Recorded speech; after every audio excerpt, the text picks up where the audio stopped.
Захар, іди сюди. Що? Сюди до мене йди. Ось, дивись в телефон. Диви. Диви. Угу. Так диви, як вона жре. Сфоткай. Та я сфоткав уже.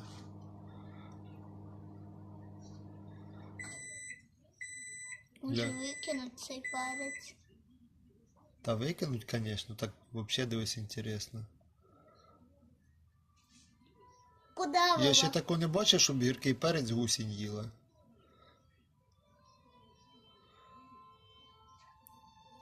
Глянь. Капець, да?